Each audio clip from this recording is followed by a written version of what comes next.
Well, good afternoon, everyone, and welcome back. We are now in day 3 of KoreSummit Real Estate, the Jobs Act. And of course, the one word that keeps coming up with real estate and tokenization is liquidity. But today's session, as you've been following along, now it's about the regulations. Which one is right for you? And not all the regulations are the same, and they need to be carefully looked at. And more importantly, you need to get proper legal advice in these areas. And we're really excited today with this panel. Some of the big names that have been working in real estate with all the regulations that are available under the Jobs Act, and of course the remaining ones as well, but predominantly in the Jobs Act, Reg D, Reg A, and Reg CF. Today, the panels are going to be kicked off with Peter Daneyko, of course, leading the conversation. And hopefully out of that, you'll be able to get the necessary information to engage with this audience. By the way, to remind everyone, if you want to reach any of our speakers, simply go to KoreSummit.io, click on speakers, you'll see their profile, their access to their LinkedIn profile, and their email address. We want you to be able to reach them, to be able to ask any additional questions so you can start the capital raise for your real estate project. Till next time, I leave it to you, Peter. Hey, thank you, Oscar. Let me just get this camera back turned on as we jump from moderator to moderator.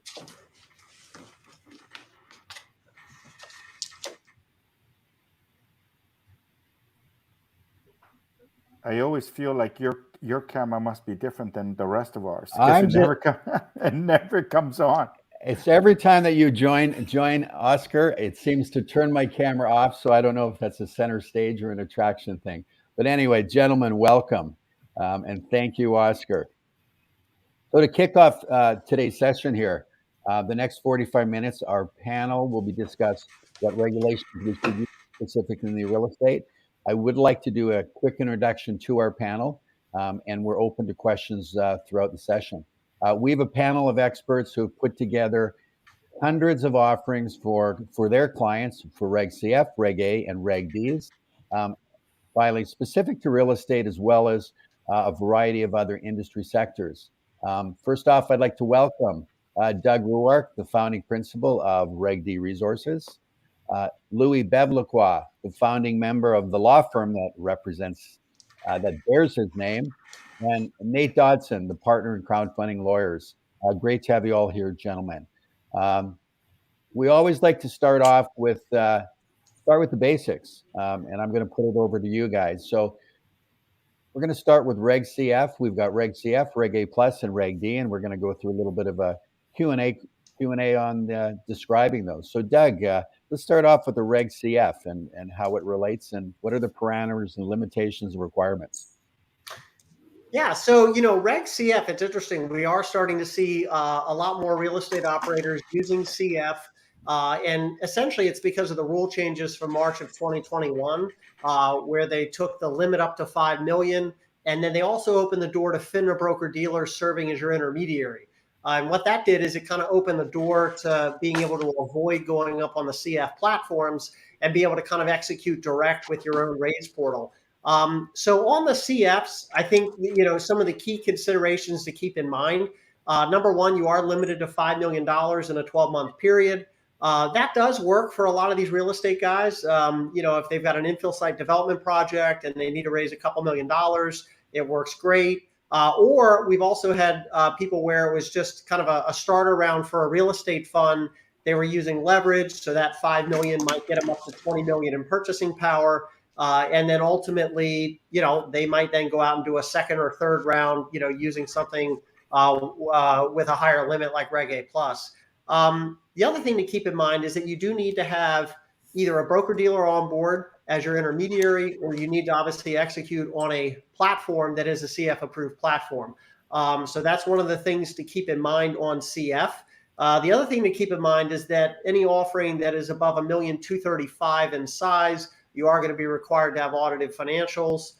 So that's something else to keep in mind on that program. But I think with CF, what's interesting is it's going to get you close to Reg A investor acquisition capabilities.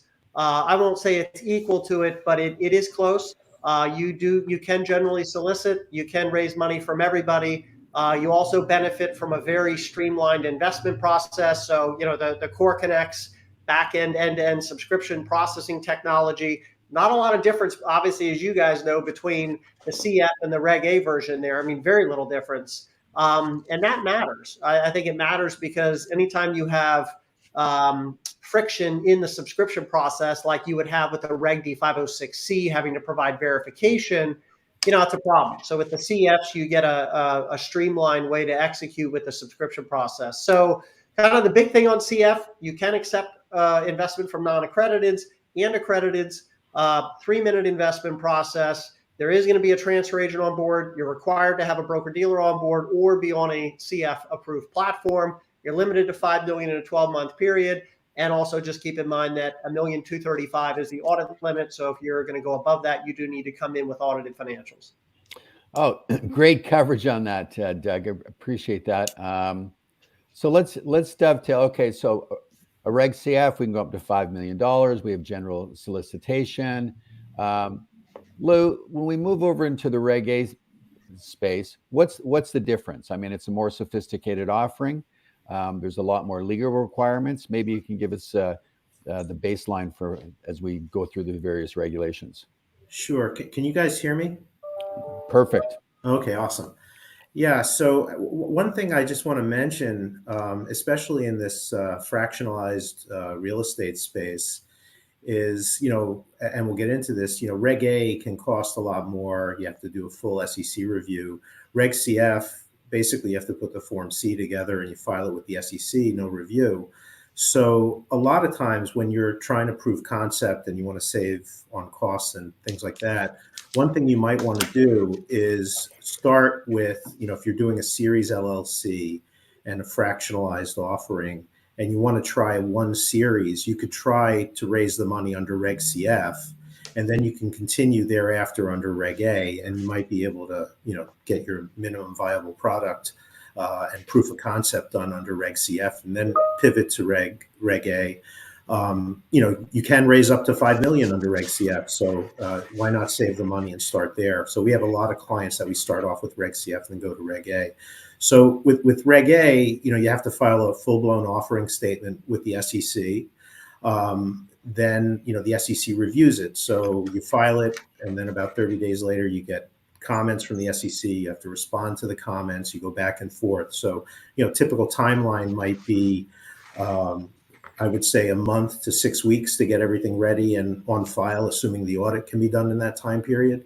And then it's probably another 2 to 3 months before you're qualified and can start raising capital. So another reason that you might want to rely on Reg CF first is you can file confidentially under Reg A. So basically you can get an offering started under Reg CF, start bringing in money. And while you're bringing in money under that Reg CF offering, you could be working on a confidential offering at the Reg A level, getting through the SEC comments, and then open that up as soon as you're clear and if, maybe at a higher valuation than you were doing at the Reg CF. So just thought I'd mention that. But basically, Reg A is more involved because it will typically have a full SEC review at tier 2. You can raise up to 75 million. You could sell to both accredited and non-accredited investors. Otherwise it's relatively similar to Reg CF, just the dollar thresholds are different. Okay, so dollar thresholds and the costs associated with going with a fully qualified offering, obviously, when it comes right. to And I should mention, since it's a qualified offering, the shares are the securities you sell are free trading.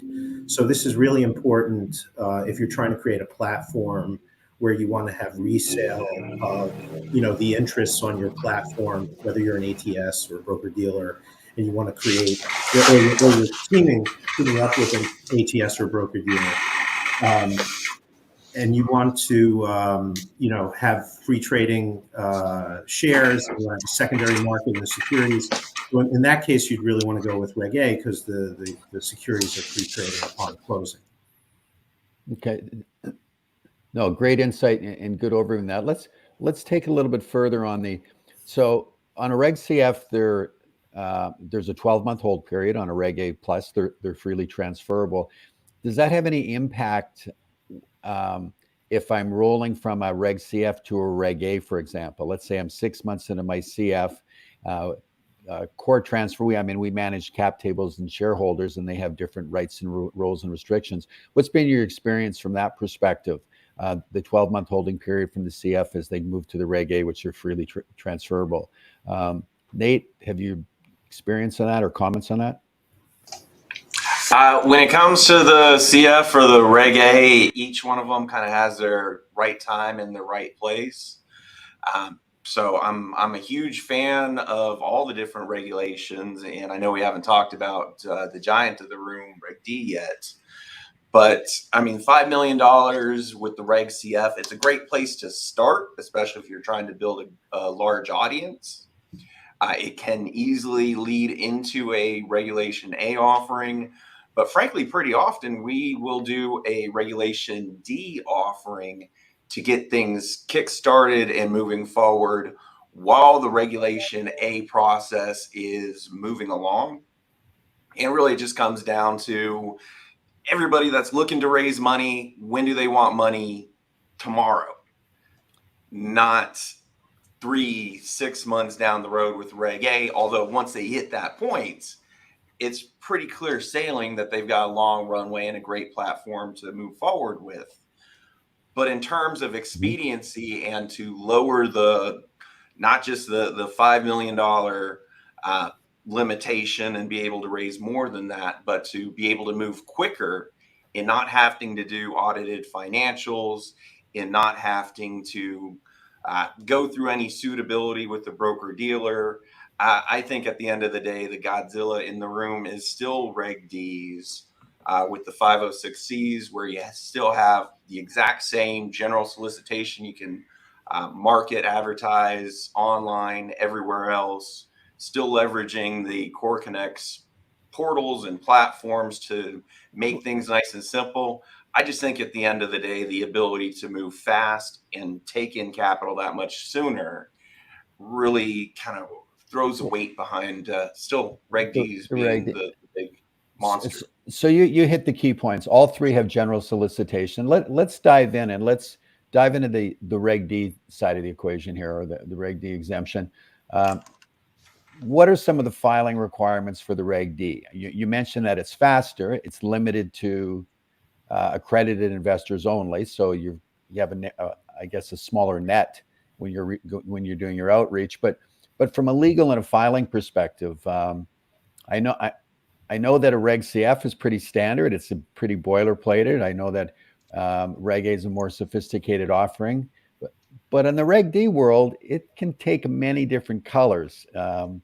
So who wants to weigh in on this and just say, what's the big differences with the Reg D aside from 2,000 accredited investors before I'm fully reporting? Beyond that, and the fact that it's easier to do the filing, but is it really? And this is asking you guys. I guess it depends on how you structure the deal. I'll pop in real quick. I mean, I think Nate hit the nail on the head. I think it really comes down to the client, because ultimately, and I had to chuckle when he said, timing wise, everybody wants to be out tomorrow starting to raise money. I mean, that's just the way it is. So I think it really just comes down to the client and what are their needs, because ultimately, if you've got a client and they do have the capability to syndicate capital from we'll call it the accredited crowd, well, keep it simple, do a Reg D 506C. I mean, you got a notice filing to the SEC that's basically 4 pages of basic info, and you'll have some state notice filings. So I think a lot of it comes down to the client's needs. You do get some clients where they are long-term looking to build a big syndication base, and they do feel like they need to access non-accrediteds. And then, there's a couple options there. As Nate said, you can roll them into a Reg A, but you could start them with a Reg D. So they can get out, they can start raising money while you're prepping a Reg A. Or they could obviously go the CF route. And, as Lou mentioned, CF isn't going through a qualification process. So I think it really comes down to the client's needs and what are their capabilities, because some clients, if they're working with high net worth folks or family office money, there's just no need to go through a Reg A or a CF. They could just do a Reg D and keep it simple. Yeah, I would add to that, if I may. I think under Reg D, there's no information requirement, right? So you could literally just use a simple subscription agreement, take in the money. Probably want to have at least a rep that the person's accredited, and you have to verify in a 506C. But in most cases, I think if you're going to do a general solicitation and you're going to go out to people you don't have a substantive pre-existing relationship with, you'll probably want to have some kind of disclosure. And that disclosure can range from a full-blown PPM that's equivalent to a Reg A offering statement, or what happens in a lot of cases is you'll have a very well done investor presentation and full risk factor disclosure. So a lot of times what we see is issuers will go out and do a Reg D. They want to provide the investors with information. So they'll provide, an investor presentation that clearly describes what the company does, maybe has summary risk factors in it, also has, some financial information in it, even if it's unaudited, description of who the management team is, et cetera. And then also separately provide full risk factor disclosure. I also think, especially if you're going to go down the Reg A route later on and you want to start with Reg D, I would prepare a full-blown PPM in that case, and I would make it look like the Reg A offering statement, because you could recycle all that work into the Reg A. So you start with a document that looks as close to the Reg A as you can. You don't have to get it reviewed by the SEC because you're not doing a Reg A offering, you're just doing a Reg D, but at least you have the starting point now for your Reg A offering statement, your Form 1A. So that's something we frequently do. Okay. The way that I see it, and I agree with you 100%, Louis, in that I still think the best practices is to have a full disclosure document, whether you call it a PPM disclosure document, prospectus or otherwise, because it's not just about disclosing to the investors. It's about not only protecting the investors, but also protecting the issuers. Mm-hmm. This is what we're doing. Here's all the risk factors there. Mr. Investor, you've got to be ready to take on this risk. And here's everything that could go wrong with it. I think that the cost benefit of providing that level of protection, disclosure, and transparency honestly just helps everybody in the market, whether it's the investors or the issuers.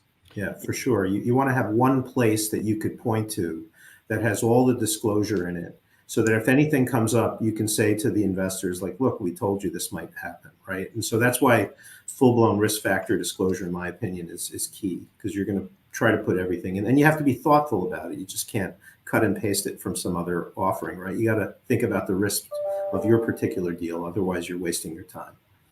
So, and where's the accountability on this side of it? Let's say we know that when it comes to, and I think I know where the answer to this is, so I'm just throwing it out there. So I'm doing a Reg D offering. I don't need a broker dealer from a legal perspective.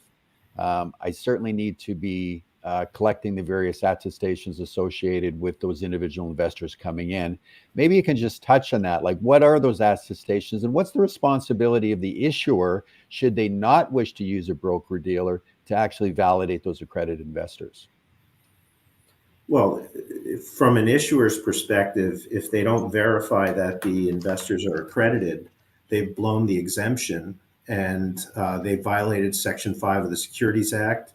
They may have to do a rescission offering. So enforcement can come after them. So there's lots of risks for the issuer, and that's what makes verification, really important in a 506C. To the extent that they make any misleading statements or omissions, notwithstanding the fact that the SEC hasn't reviewed it, they'd still be, liable under securities laws, 10b-5, et cetera. So again, enforcement can come after them. There could be securities lawsuits. So, you definitely have to take these things seriously, even though the SEC is not reviewing it. No, and I think that's a key point. And you guys keep mentioning to say, the proper disclosures, the proper, PPMs, protect the investor by informing the investor, with that offering. Sometimes we do hear, we're the technology facilitator, but we do hear individuals or issuers coming, oh, I'm going to do a Reg D, and their comments, and they say, it's just so much easier, faster, quicker, better. Well, maybe up to a point. I mean, it's still, you have to go through and do the proper disclosures, the proper preparation associated with firms like yourselves. Are you seeing more broker dealers get involved when it comes to being involved on the Reg D side of it, as far as validating those accredited investors? We're seeing it on some platforms. Some issuers say, I'd like my broker dealer that's going to be doing my Reg A or my Reg CF to also assist me on the Reg D, just as far as investor suitability and verification goes. Comments, thoughts, experiences in that regard? You know, we still do a whole bunch of the 506Cs and probably close to a couple hundred over the past year alone.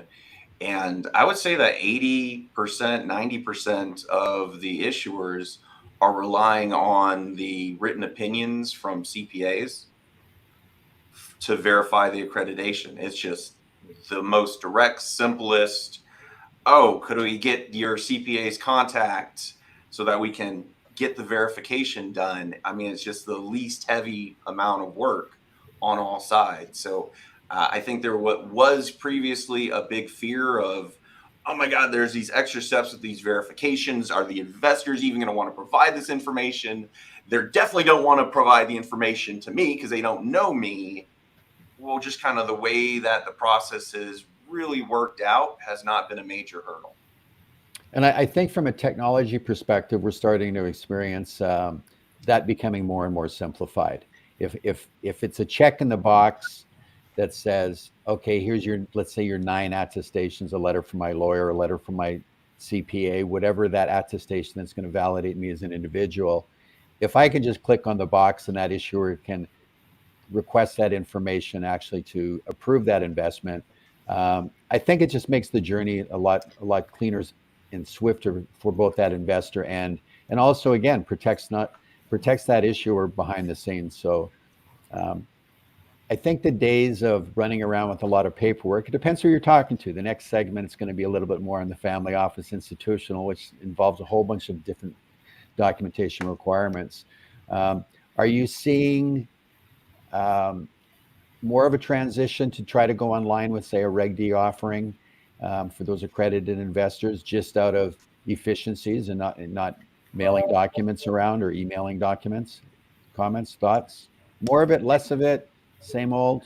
Bit of a No, I think ultimately people are wanting to use technology to manage these offerings. I mean, you know, I can back what Nate's saying. I mean, we typically see through our portal system CPA letters as the primary means of verifying credited status. And I mean, that's a pretty simple way to do it. You send them a form letter. You know, the CPA's probably been doing the guy's taxes for a while and is in a good position to obviously verify accredited status. But I think the technology has definitely helped. And I think it makes, you know, it makes for a lower load on the issuer as far as managing a lot of these processes. And if you've got a good system, it'll task manage stuff for you. It'll track people through all the investment processes. So technology's definitely made a big difference there. I think the other thing is just education that, you know, investors need to understand that, no, they don't have to send the issuer their tax returns or their bank statements. You know, I think there's a lot of times some misconceptions out there about what constitutes verification. I mean, technically they could send tax returns, but no one does. I mean, I'm going to just call my CPA and say, hey, sign this form letter. I'm getting ready to invest in a 506C. And at that point, then it's the CPA stating I'm accredited, but they're not telling them my net worth. They're not, you know, telling them my exact income or what have you. Yeah. I think you hit a really, really key point, because I think there's far more high net worth individuals that never went through any accreditation status because it might be part of a bit of a fearful narrative. And I mean that from to say, oh, I've got to give you my tax documents. No, and I think what you both have just said is to say, if I've got a letter from my accountant that says my annual income is meets the thresholds, it can be that simple. That also segues back to the comment of or the differences between the regulations when we look at a Reg A and a Reg CF, and just that ability for that individual investor to, it's self-accreditation in a sense. I tell you how much money I make, and I'm not submitting any other documentation for that exemption, which really makes a CF and I think a Reg A tremendous vehicle for casting that wide net to the investment community with whatever your offering might be at large. Back to the real estate side of things. So we've got a Reg A. I think we got a good idea of the differences between the three regulations or three exemptions. What kind of Q&A do you go through for those investors? They've got a real estate project. I'm going to turn it over to you guys and maybe share some experiences and examples to say the different types of projects. And what regulations or exemptions you might guide them towards beyond just educating them on what their options are. Lou, do you want to jump in on that? Yeah, sure. So one of the exciting things that we're seeing in real estate now are these fractional offerings. For example, one of our clients is Arrived Homes, and so they're using a series LLC structure. And for example, in Delaware, you can create these LLCs and you put a paragraph in the certificate of formation that says that the LLC can create different series. You can call them Series 1, Series 2, Series A, Series B, or whatever you want. And so each series has its own members, has its own tax ID number, and has its own assets, and is supposed to be bankruptcy remote from the other series. So they're treated almost as separate companies. And so what people are doing are putting, in the case of Arrived Homes, for example, a single family house in Series 1 and a different single family house in Series 2. And then they're offering interests in those series in an offering. And what's really interesting about Reg A in this context is, for example, you can do an offering and you could file your Reg A offering statement, and you could have three series, and you could say you're raising, $300,000 for $100,000 for each of the series. And you go out and you raise money, and the SEC qualifies your offering. You go out, you start raising money. And then as long as those offerings are ongoing, you can file an amendment to that Form 1A offering statement and add additional series. So you don't have to do a whole new Reg A offering statement. You're doing an amendment, and you can add series 4, 5, and 6, for example. And you can keep doing that, again, as long as the offering continues to be ongoing. And what's nice about that is, although you're going to have the startup cost of doing your Reg A offering, when you do these amendments, a lot of times the SEC either won't review it because they've already reviewed you, or they'll do a monitor or more limited review. And so the cost of doing the amendments is significantly less than the cost of doing the original offering. And so you could end up adding series and series and series. And it's really neat for investors too. I mean, think about it. They may not be able to invest in a second home that they want to rent out, but now they can invest in a series and own a fraction of that. So, if they have $20,000 or $10,000 or even $1,000 or less, they can invest in one of these series and have the same benefits of ownership, but on a fractional basis, right? The series might be renting, have rental income, so they could participate in that rental income if that's something that they want to balance out their portfolio. So I just think it's a really interesting area. We're seeing a lot of activity in that area. And I think it's great for investors who get to, invest in different things that they might not otherwise be able to. Oh, I think the whole concept of series is, as you've indicated, the investors and the issuers themselves, and I guess a new set of entrepreneurs that might be issuers. They may be really, really good at managing geographical projects in the past or marketing real estate in the past, but now they have this other vehicle to leverage their story, their expertise, and tell the market to say, do you want to participate in this? And as you said, that small investor ability to say, hey, I can buy a piece of 10 different homes. Mm-hmm. I can even leverage my risk. I could have a piece of a home here and a piece of a home there and a piece of a home in different regional or geographic locations. So I think it really, it's an exciting time when it comes to what the possibilities might be. And I know this is focused on real estate, but we're seeing this in all other kinds of assets too, art, collectibles. We're also seeing people doing some really innovative things with, with different influencers and trying to capture a portion of their revenue stream and things like that. So it's a neat area for sure.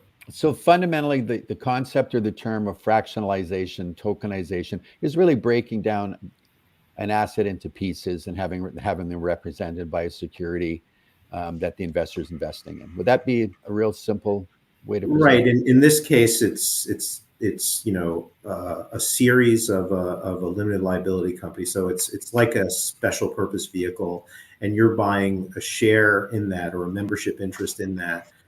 So you own a fraction of that entity, which owns a single asset. Usually it's a house or could be any kind of property in the real estate side. When it comes to the amendment filings, you say it can be fairly easy process. So I'm a new developer and I want to, whether I'm developing a project or whether I've got some existing assets that I want to purchase. Let's say I want to buy a building here, there, and elsewhere, and I'm a seasoned operator. Walk me through, and maybe Doug or Nate, you can give me some insight as to how that fleshes out. So in my mind's eye, my imagination is say, okay, I can raise up to $75 million. And Lou, you mentioned that I could allocate 300,000 to this series and another 300,000 to that series and move along. If I do a Reg A filing, is there any guidance on how small I start and where I go from a practical perspective? So I'm happy to jump in on this because we do a lot of these series offerings, and I kind of refer them to really the new syndication model.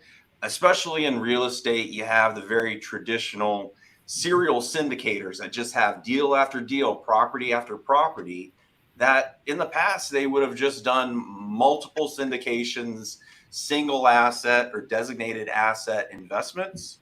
And then they're just rolling out Reg D after Reg D is the way it used to be. But then you're dealing with the smaller pool of accredited investors and all that. Now, the wide open door that the Reg A series offerings has really opened up is, don't change what you're doing in terms of find that next piece of real estate and keep doing exactly what you've been doing. Except now, instead of dealing with this small pool of maybe 10% of America that's accredited investors, you're casting the wide net with everybody, giving them the opportunity to invest, but they're still coming in on a real estate asset by asset basis, the exact same way that the syndicators have been operating for decades. So I got a question from the crowd here. We're talking about the assets themselves, and somebody was just saying, yesterday I heard there was no possibility of a land deal. In his comments where I'd say that all projects are once land developments. If we can complete our project with 5 million or less and we want to attempt an offering, what is the expected cost to prepare? I'm not 100% sure of the question, but I guess it's looking at the possibility of a land deal. We've had clients come that are, especially in the farming communities, that have indicated that they're going to say, hey, we're going to fractionalize hectares of real estate, and these are long-term investments, and they may be reaping the benefits of what's coming out of the ground or what's being cut out of the ground as far as crops and things, or they may just be saying, I just want to take pieces of parcels of land, and they're doing this with the Reg D offering. Experience in that regard? I mean, I think a lot of people are thinking of buildings versus actual physical property being land. Well, yeah, I mean, you could definitely do land deals. I mean, look, we've done plenty of entitlement deals where you're buying a partial and you're getting it entitled, and then that's the deal. You're not going vertical on assets and constructing assets. You're basically just entitling land. So yeah, you certainly can do land deals under this. I think from a cost to prepare standpoint, I mean, that really depends on what you're coming in under. Reg D, Reg CF, Reg A plus. They're different programs. They're going to have different needs. They're going to have different, legal needs as far as the prep work goes. So you're looking at a pretty wide variance in cost between those, because a Reg D is going to be the most simplistic option. It'll be the most cost-effective option. Reg A, due to the complexity, is going to be the more expensive option, but obviously we'll have some capabilities that a Reg D is not going to have.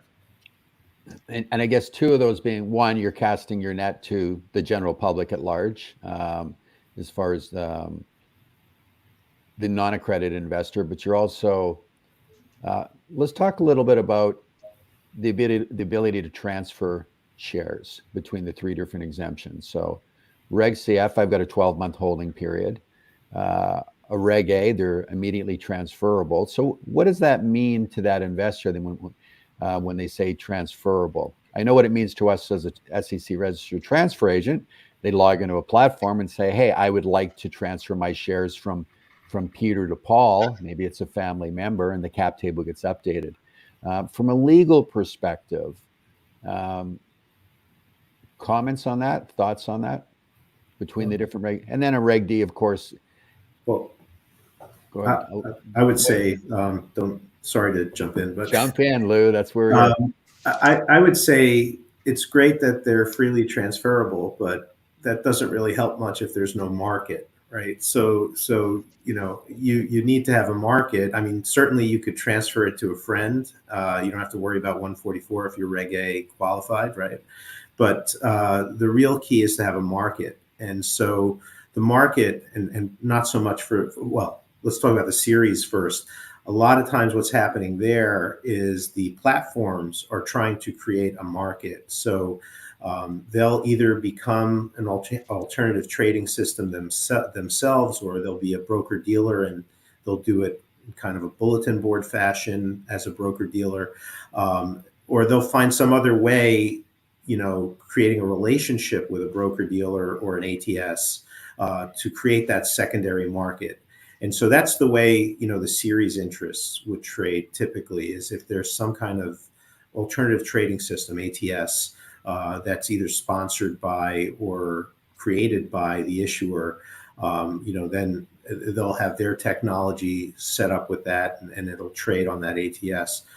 For more standard companies, not series LLCs, but operating companies, a lot of times they'll want to go onto the over-the-counter market, or eventually onto a national securities exchange like NASDAQ or NYSE American.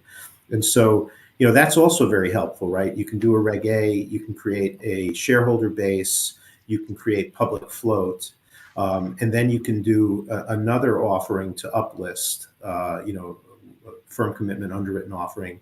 And you already have that shareholder base. And what we're seeing in the IPO market right now is that the deals are getting smaller and smaller, right? So if you need to do, if you can't raise 15 million to meet NASDAQ's $15 million public float requirement, but you have a lot of float because you've done a Reg A offering, now the bank might only have to raise 7 million or 5 million or 10 million or whatever it is, because they have the float available, and you can still meet the qualification requirements of the exchange. No, and it makes for an easy transition, I guess, especially coming out of that Reg A and going into, recently had a client that literally they did 2 CFs, rolled into a Reg A, and rolled right to NASDAQ. And I think those liquidity events for that individual investor, beyond just transferring, but on the flip side of that, when we talk about things like transferring, grandfather says, hey, I just spent $10,000 on this, and I want to transfer those shares to 10 people. Just the ease of doing it, I think, is where technology and the regulation exemptions come into play. That was a very difficult task to do, in the past, pre certainly these exemptions and pre-technology. And we see that, and it surprises us sometimes, because everything's new sometimes, where grandpa says, hey, I got $10,000 worth of something, and I want to divide it into 10 and transfer it to 10 family members. So it's just an interesting legacy approach too, depending, especially when you get into things like real estate, that a family member may want to embark upon. Something that somebody made a note here. We're transitioning between these various exemptions, and one of the key comments are notable things. It doesn't come up a lot is this whole concept of selling shareholders when it comes to a Reg A offering.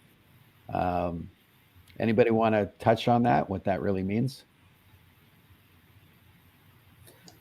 We've done some offerings with selling stockholders in Reg A. I mean, there's limits. I think it's 30, 15% or 50 million.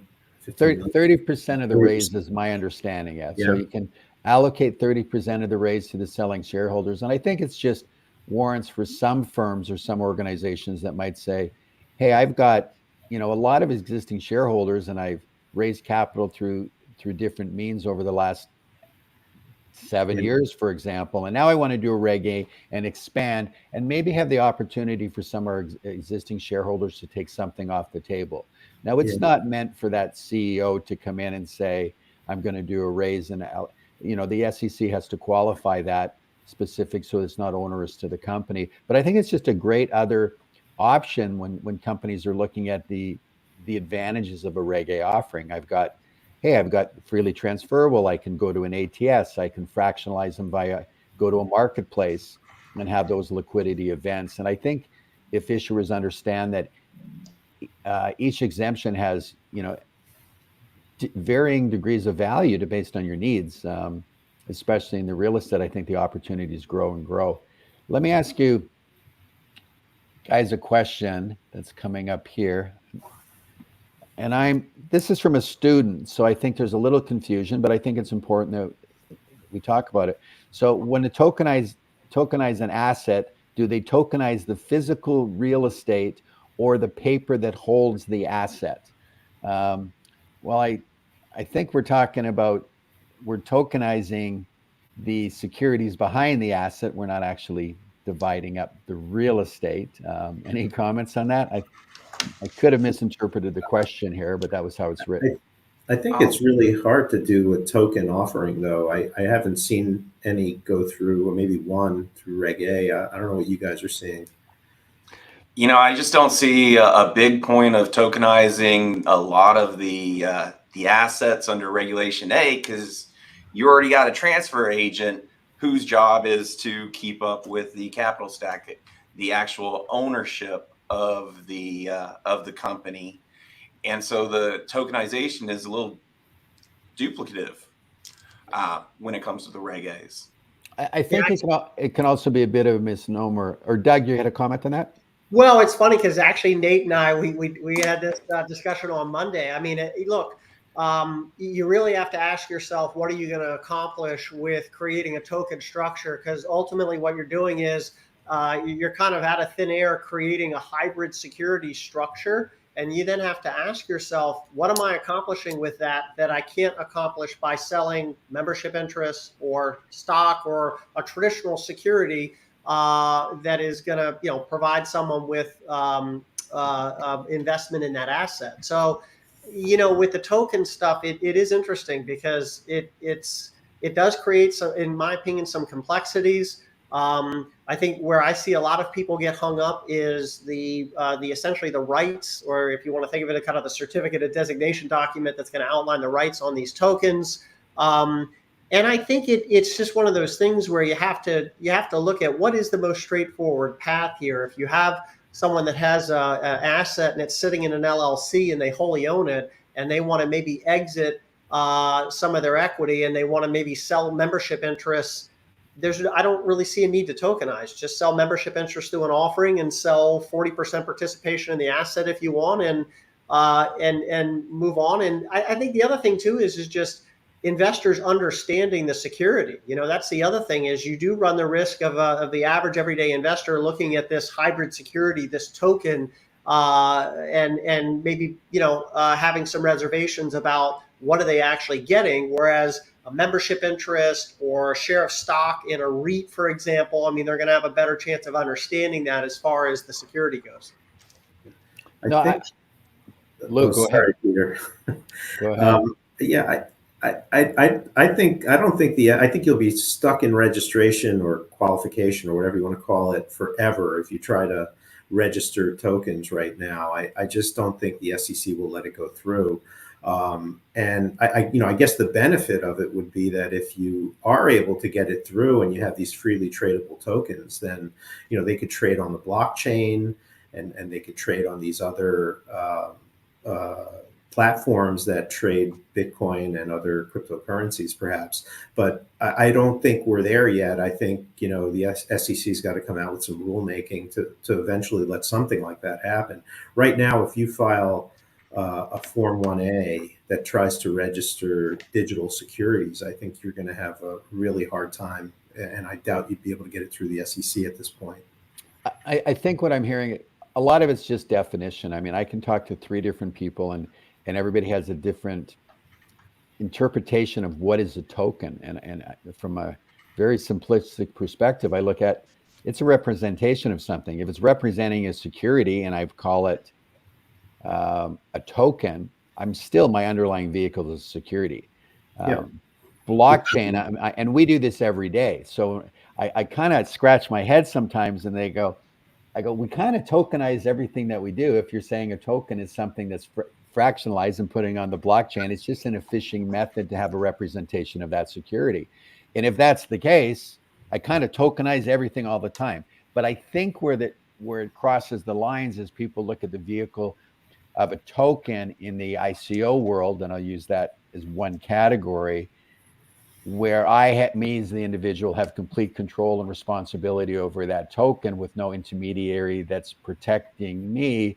And that's we live in the world of compliance, and here we're talking about regulation A's, CFAs and D's. And if you want the outcome to be, I want to be able to fractionalize an asset, I want to have an underlying security that I can have it transferable and trade and move it around, and I also want to be protected as an individual, I think we have it.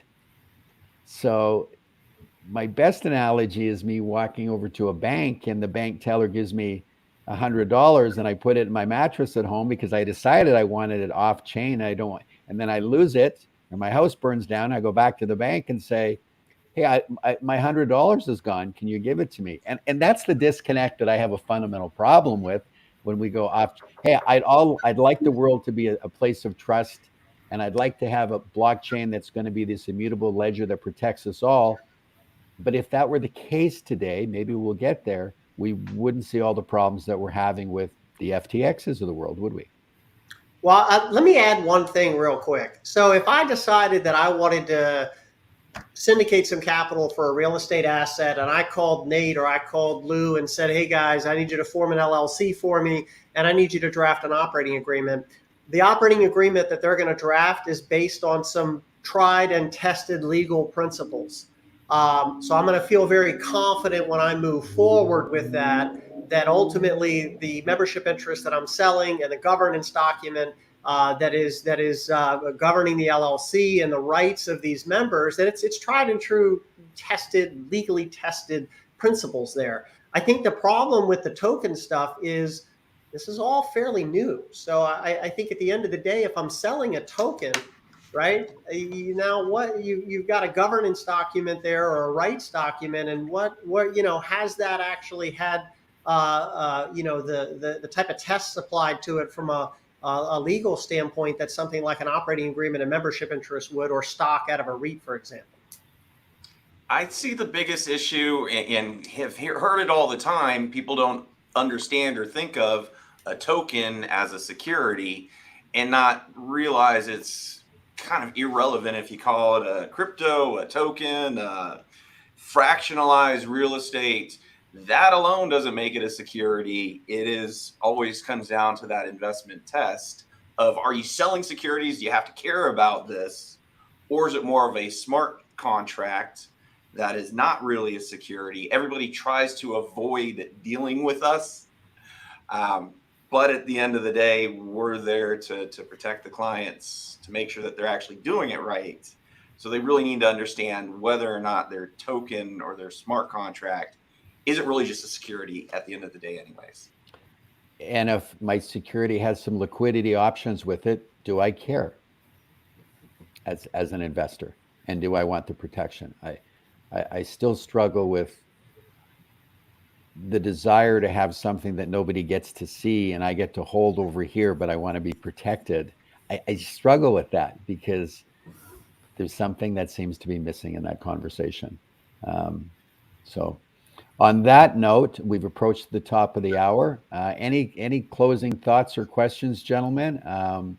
This has been extremely insightful for me, and I really enjoyed the panel and your participation. And I want to thank you all of that, and to the I'll say the investment community, to the audience out there. They can reach out to you on LinkedIn. Your profiles and all your information is posted there.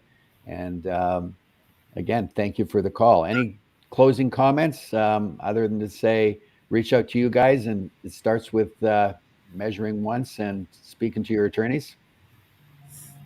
You know, one big thing that we hadn't touched on yet, we've talked about the Reg A, the Reg CF, the Reg Ds, but people also need to understand that any one is not the end of the day solution. And in fact, there's processes to switch between them based on where you are with your marketing, with your business, and really what makes sense for you today may not make sense after you've raised $5 million, but there's always the next opportunity. I can't think of anything better to close off on. Their vehicles are there for all the participants to understand first, and again, speak to gentlemen like yourselves and decide which one's the best to start with. And many firms use all three at the same time, which can be surprising to some, but they're all there for us. So thank you all. As a new registered investment advisor looking to register to facilitate these, question.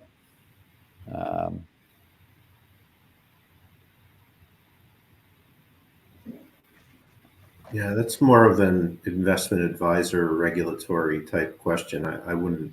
Yeah, wheelhouse. It doesn't quite fit with here. It's just popped up on the screen here for us. So on that note, we're approaching the hour. Again, I want to thank you all. And for the rest of the week, we're going to be having multiple other sessions. Now we get to dive into our audience that's still here. We're going to talk about the world of Reg S's, right, and how they relate to Reg Ds. So Lou, Nate, Doug, pleasure as always. We'll talk to you again soon. Thank you. Thanks, guys. Bye-bye.